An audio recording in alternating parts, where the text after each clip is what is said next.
Well, you know, this year marks the bicentennial of the Battle of New Orleans, and to pay homage to the pivotal moment in our history, Rex has dedicated this year's parade to not just that battle, but to the men and women who bravely fought to establish and defend America in general. And Charles, I had the chance to go inside the Rex Den to see how the crew plans to bring that theme to life on the Uptown Parade route today.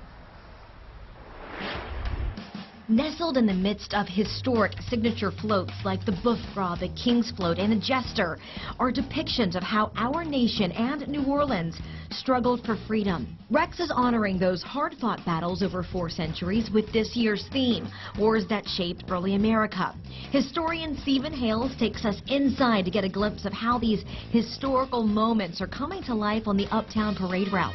Everybody's celebrating the 200th anniversary of the Battle of New Orleans, so we decided to start with that battle and move all the way backward into the 1600s and really present a sweep of conflicts and battles that shaped this country. The familiar image of Andrew Jackson leads the way on the Battle of New Orleans float, while the potent symbol of the American Revolution, the coiled rattlesnake, rises from the Don't Tread on Me float. And one of Hale's favorites, the Barbary Pirates, depicting the early beginnings of the American Navy and Marine Corps. How long did it take your artisans and the artists to complete all of these floats? We worked several years ahead to select the theme. It takes a lot of work to make those designs ready. Those for next year are already prepared.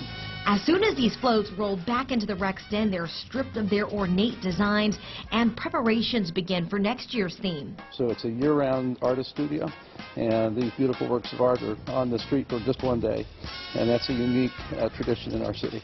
20 of these floats become blank canvases each year, while 7 remain fixtures for the King of Carnival. Hale says these designs are not just symbols of Rex, but of Mardi Gras. Those are important to the imagery that I think anchors a celebration that almost defines our city, and which has its origins in the deep history of the Catholic Church, of countries and cities that were predominantly Catholic. And we started celebrating it here as soon as there was a New Orleans. So I think those images really anchor this broad celebration to its beginnings. Another unique element that you can see on these floats, if you get close enough, if you don't want to get too close, but there are these wooden wheels. You don't see too many of these days. No, you don't. Historically, and Rex is very much a traditional organization. These floats were built on wooden wagon chassis and wooden wagon wheels. So those are part of not only the tradition visually, but they also, as they move down the avenue and down the parade route, they give a wonderful movement to the floats that is sort of unique. So flowers and shimmying, and it's very special.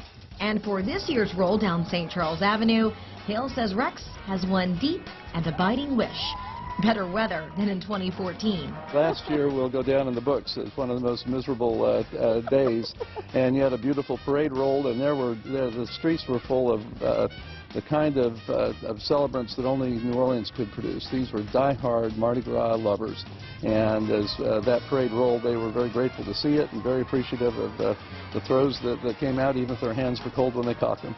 We'll have to get Damon Singleton to work on better weather for us this year. Dr. Hales, thank you so much for joining us. We appreciate it. Nice to be with you, Randy, and happy Mardi Gras. Happy Mardi Gras.